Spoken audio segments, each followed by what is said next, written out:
नमस्कार विद्यार्थी मित्रांनो, याच्या आधीच्या व्हिडिओमध्ये आपण महाराष्ट्राचे प्राकृतिक विभाग पाहिले। महाराष्ट्राचे 3 प्राकृतिक विभाग पडतात: कोकण किनारपट्टी, सह्याद्री पर्वत किंवा पश्चिम घाट व महाराष्ट्र पठार किंवा दख्खनचे पठार। याच्या आधीच्या व्हिडिओमध्ये आपण कोकण किनारपट्टीबद्दल सविस्तर माहिती जाणून घेतलेली आहे। आजच्या व्हिडिओमध्ये आपण सह्याद्री पर्वत किंवा पश्चिम घाटाबद्दल माहिती जाणून घेऊया। सह्याद्री पर्वताची निर्मिती ही प्रस्तरभंगामुळे झाली आहे। भूपृष्ठावरील हालचालीमुळे दख्खनच्या पठारावरील पश्चिमेकडील भाग आणि अरबी समुद्राचा किनारी प्रदेश म्हणजेच कोकण किनारपट्टीचा प्रदेश हा खाली खचला व न खचलेला आणि उंच राहिलेला भाग म्हणजेच हा सह्याद्री पर्वत होय।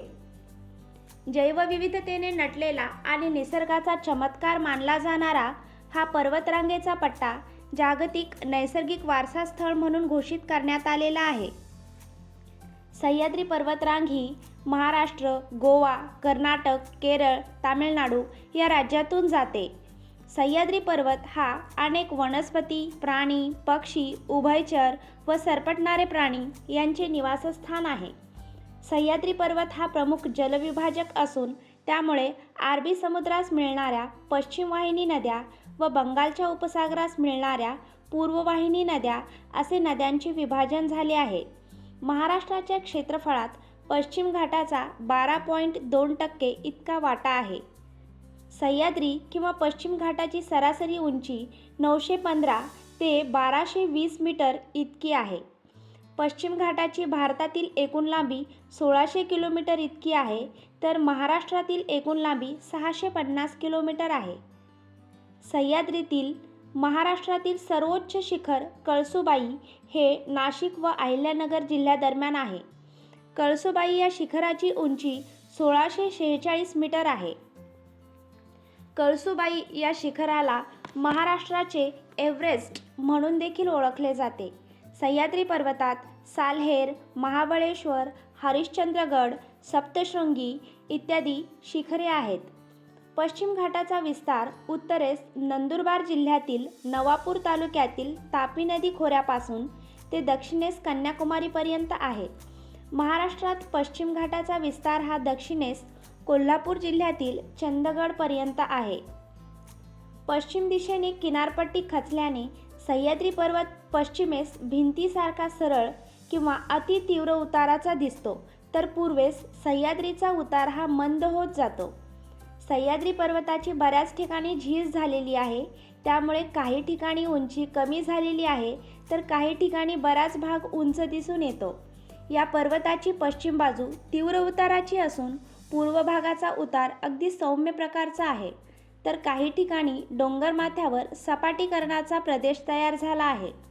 महाबळेश्वर पाचगणी परिसर हा सपाट असा टेबललँड म्हणून ओळखला जातो।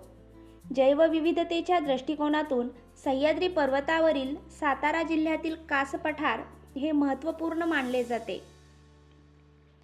सह्याद्री पर्वत कोकण व पठार यांच्या दरम्यान असल्याने कोकणातून पठारावर जाण्याकरता सह्याद्री पर्वत ओलांडून जावे लागते। याकरिता सह्याद्री पर्वताची उंची जिथे जिथे कमी झाली आहे त्या ठिकाणी घाटमार्ग तयार करण्यात आले आहेत। कोकण किनारपट्टी व महाराष्ट्र पठाराला जोडले जाणारे अनेक महत्त्वाचे घाट उदाहरणार्थ थळघाट, बोरघाट, ताम्हिणी घाट, अंबोली घाट याच पर्वतरांगेत आहेत। सह्याद्रीच्या मुख्य दक्षिण उत्तर रांगेपासून पूर्वेकडे अनेक डोंगररांगा फुटलेल्या आहेत। सह्याद्रीच्या प्रमुख 3 डोंगररांगा आहेत: सातमाळा अजिंठा डोंगररांगा, हरिश्चंद्र बालाघाट डोंगररांगा व महादेव डोंगररांगा। सातमाळा रांगा या नाशिक जिल्ह्यात आहेत, तर अजिंठा या रांगा छत्रपती संभाजीनगर जिल्ह्यात आढळतात। सातमाळा अजिंठा या डोंगररांगेमुळे उत्तरेकडे तापी व दक्षिणेकडे गोदावरी या नद्यांची खोरी वेगळी झाली आहेत। हरिश्चंद्र बालाघाट या डोंगररांगेमुळे गोदावरी व भीमा या नद्यांची खोरी वेगळी झाली आहेत। हरिश्चंद्र रांगा या प्रामुख्याने अहिल्यानगर जिल्ह्यात पसरलेल्या आहेत, तर बालाघाट डोंगररांगा अहिल्यानगर, परभणी, बीड व नांदेड या जिल्ह्यात पसरलेल्या आहेत। महादेव डोंगररांगांचा विस्तार हा प्रामुख्याने सातारा व सांगली जिल्ह्यात आढळतो। या रांगांमुळे भीमा व कृष्णा या नद्यांची खोरी वेगळी झाली आहेत।